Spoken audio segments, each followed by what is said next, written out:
बच्चों, आज का जो हमारा टॉपिक है वो है चैप्टर नंबर 2। हम स्टार्ट करने लगे हैं फिजिक्स का, नाइन्थ क्लास का। फिजिक्स की नाइन्थ क्लास का हम चैप्टर नंबर 2 पढ़ेंगे और उस चैप्टर का नाम है काइनामेटिक्स। काइनामेटिक्स का जो चैप्टर बेटा स्टार्ट होता है, जो सबसे पहला हमारे पास टॉपिक है वो है रेस्ट एंड मोशन। हमारे पास जो आज का सबसे पहला टॉपिक है वो है रेस्ट एंड मोशन। अब रेस्ट एंड मोशन में क्या फर्क है, इसकी डेफिनेशन क्या है, इसको हम देख लेते हैं। सबसे पहले हमारे पास है रेस्ट। हम इन दोनों को देख लेते हैं। लेट से एक ऑब्जेक्ट हमारे पास, लेट से जहां पर मैंने क्रॉस लगाया यहां पर पड़ा हुआ है। हम इस ऑब्जेक्ट को देखते हैं और इस ऑब्जेक्ट की देखते हैं कि इनिशियल पोजीशन यही है। इनिशियल पोजीशन, ये जो क्रॉस लगाया है बेटा, वो यही रहती है। ठीक हो गया। थोड़ी देर बाद देखते हैं हम, इसकी फाइनल पोजीशन भी यही है। फाइनल पोजीशन भी यही है। ठीक हो गया। तो अब ये एक ऑब्जेक्ट है जिसकी इनिशियल पोजीशन भी यही है बेटा और फाइनल पोजीशन भी यही है। तो एक पहला कॉन्सेप्ट ये आ गया। ठीक हो गया। दूसरा कॉन्सेप्ट ये है कि एक ऑब्जेक्ट है, उसकी क्रॉस जो मैंने लगाया है गेन, ये इसकी इनिशियल पोजीशन है। ये बेटा इसकी क्या है? Initial position. On the same pattern हम थोड़ी देर बाद इस ऑब्जेक्ट को ऑब्जर्व करते हैं, इसकी फाइनल पोजीशन चेंज हो चुकी होती है। ये इस ऑब्जेक्ट की क्या है, जो नया मैंने क्रॉस लगाया, ये इसकी फाइनल पोजीशन। तो ये दो कॉन्सेप्ट आगे। पहले कॉन्सेप्ट में क्या है, उसकी इनिशियल पोजीशन भी वही है और उसकी फाइनल पोजीशन भी वही है। जब इनिशियल और फाइनल पोजीशन सेम रहती है, वो चेंज नहीं होती, तो बेटा इसको हम पढ़ते हैं, this is known as rest. के ऑब्जेक्ट एक रेस्ट पोजीशन पे है। ऑब्जेक्ट किस पोजीशन पे है? रेस्ट पोजीशन पे है। वेराज हमारे पास बेटा जो दूसरा केस है जिसमें इनिशियल पोजीशन ये थी और इसकी फाइनल पोजीशन ये आ गई। अब देखो, इनिशियल पोजीशन और फाइनल पोजीशन ये चेंज हो गई है ना। तो जब इनिशियल और फाइनल पोजीशन चेंज हो जाएगी, तो बेटा उसको हम पढ़ते हैं मोशन। कि ऑब्जेक्ट किस में है? मोशन में। तो फिजिक्स जो हमें बताती है वो ये बताती है कि जब भी किसी ऑब्जेक्ट की इनिशियल और final position with respect to the surrounding, with respect to surrounding, उसके सराउंडिंग के लिहाज से, इर्द गिर्द के लिहाज से, जब उसकी पोजीशन चेंज नहीं होती, तो उसको हम पढ़ते हैं कि वो ऑब्जेक्ट रेस्ट पोजीशन पे है। मगर जब एक ऑब्जेक्ट की इनिशियल और फाइनल पोजीशन चेंज हो जाती है with respect to its surrounding, तो इसको हम क्या पढ़ते हैं? मोशन। तो हमारे पास अभी जो रेस्ट एंड मोशन की डेफिनेशन बनी वो क्या बन गई बेटा? A body, a body is said said या said to be at rest. एक बॉडी को हम रेस्ट पर पढ़ेंगे। कब पढ़ेंगे? If it does not change its position, if it does not change its position with respect to its surrounding।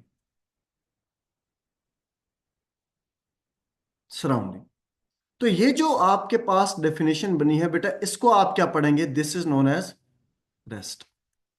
वेराज अब हम इसी को ही इसी के अंदर थोड़ा सा चेंज करेंगे और वो हमारे पास मोशन की डेफिनेशन बन जाएगी। हम यहां पर लिखेंगे, देखिए मैं कलर चेंज कर रहा हूं। A body is set to be at rest था ना, तो एट रेस्ट की जगह हम लिखेंगे a body is set to be at motion. Motion. यहां पर क्या लिखा था? डज नॉट ना। हमने यहां पे क्या लिखा था? Does not. तो हम इस सारे को निकाल देंगे।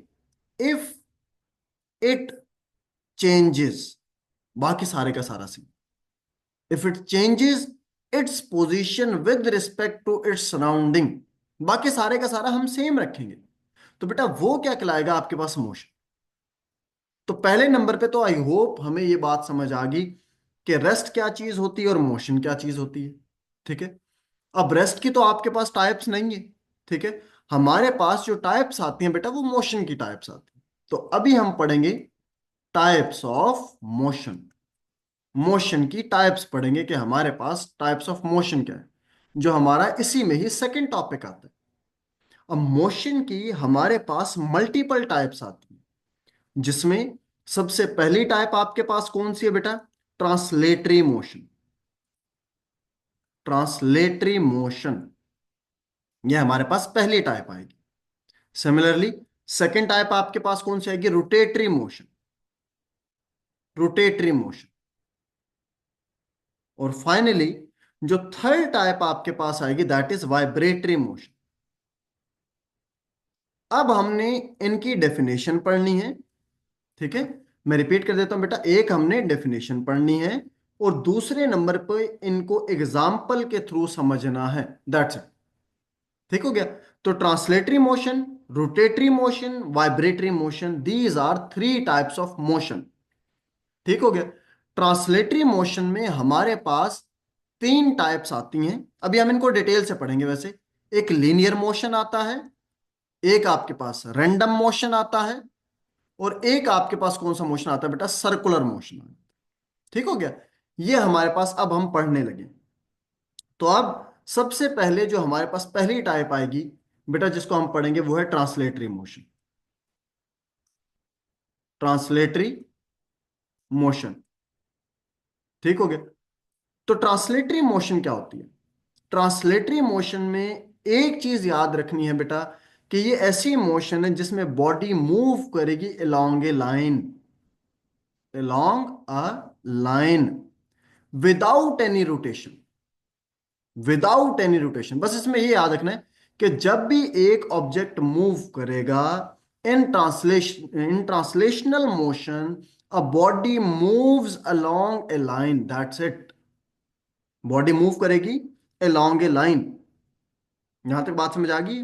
तो जब भी बॉडी एक लाइन में मूव करेगी तो वो ट्रांसलेटरी मोशन कहलाएगा। एक एग्जांपल देते हैं। लेट से हमारे पास ये हमारी रोड है। ठीक हो गया? ये हमारी रोड है। तो एक ऑब्जेक्ट पहले यहां पर था, फिर यहां पर आ गया, फिर यहां पर आ गया। बात समझ आ रही कि नहीं आ रही? यहां पर आ गया, यहां पर आ गया। तो ये देखिए, एक लाइन के ऊपर ऑब्जेक्ट मूव कर रहा है ना। एक लाइन के ऊपर ऑब्जेक्ट मूव कर रहा है। ठीक है? तो एक लाइन के ऊपर जब ऑब्जेक्ट मूव करेगा उसको ट्रांसलेटरी मोशन कहलाएगी, वो कहलाएगा। अब ट्रांसलेटरी मोशन की फर्दर तीन टाइप्स हैं। ट्रांसलेटरी मोशन की फर्दर तीन टाइप्स हैं। जो पहली मोशन है दैट इज लीनियर मोशन। मैं रिपीट कर रहा हूं बेटा, ट्रांसलेटरी मोशन पहले मुझे बताएंगे वो कौन सी है? जो अलोंग द लाइन होगी। क्या कहा है हमने? जो अलोंग द लाइन होगी।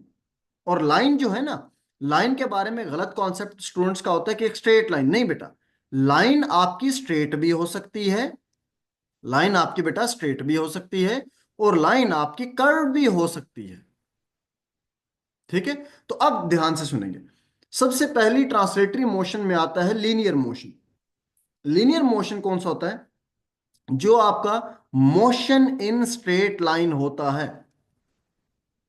मोशन इन स्ट्रेट लाइन जो होगा that is known as linear motion.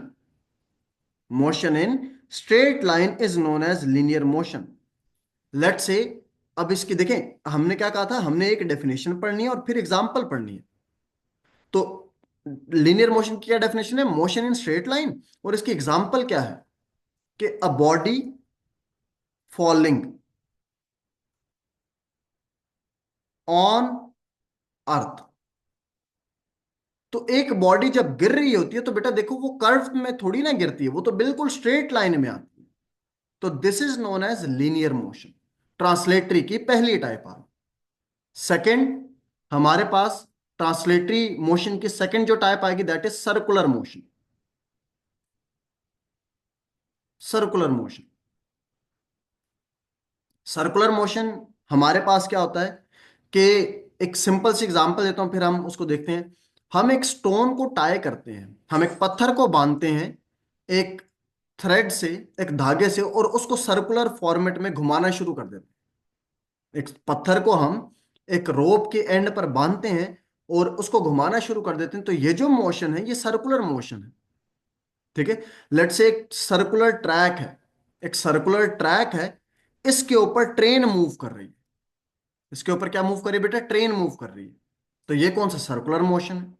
तो सर्कुलर मोशन कौन सा होता है, circular motion of an object is a motion in circular path. देखो हमने लीनियर को याद किया था स्ट्रेट लाइन से, इसको हम याद करेंगे इन सर्कुलर पाथ। जो सर्कुलर पाथ में मोशन होता है बेटा उसको हम क्या पढ़ते हैं, सर्कुलर मोशन। ये इसकी डेफिनेशन आ गई, ठीक है। और सेकंड नंबर पे इसकी एग्जांपल कौन सी है, motion of a train in circular path. इसी तरह और क्या एग्जांपल आ जाती है, motion of earth, motion of earth around sun. Sun के अराउंड जो मोशन है अर्थ का, कैसे, देखो बेटा ये सन है आपके पास सेंटर में, और अर्थ हमारी इस तरह सर्कुलर फॉर्मेट में उसके अराउंड घूम रही है, ठीक है। ये अर्थ है, ये आपकी अर्थ है। तो सन के अराउंड जो अर्थ घूम रही है that is again your circular motion. ये आपके पास कौन सी आ जाती है, सर्कुलर मोशन आ जाती है। यहां तक बेटा बात क्लियर है, ठीक हो गया। अब इसी तरह हम आगे चलते हैं बेटा, नेक्स्ट आपके पास कौन सा आ जाता है, रैंडम मोशन, सी पार्ट, सी आ जाएगा रैंडम मोशन। जो ट्रांसलेटरी मोशन की आखिरी टाइप है that is random motion. Random motion कौन सा होता है बेटा, जो सिंपल सी एग्जांपल देंगे, जो मोशन होता है इररेगुलर मैनर में, जो इररेगुलर मैनर में मोशन होता है that is known as random motion. ये इसकी डेफिनेशन आ जाएगी, और इसके साथ इसकी एग्जांपल क्या आएगी, एग्जांपल आपके पास क्या आ जाएगी बेटा, motion of gas molecule, motion of A gas molecule. तो गैस मॉलिक्यूल का जो बेटा मोशन होता है वो रैंडम होता है, वो किसी एक सीक्वेंस में नहीं होता, वो मल्टीपल डायरेक्शन में इस तरह फॉलो किया जा रहा होता है। तो ये आपके पास ट्रांसलेटरी मोशन की आखिरी टाइप आ जाती है। तो अभी तक हमने क्या क्या पढ़ लिया बेटा, देख लें जल्दी से।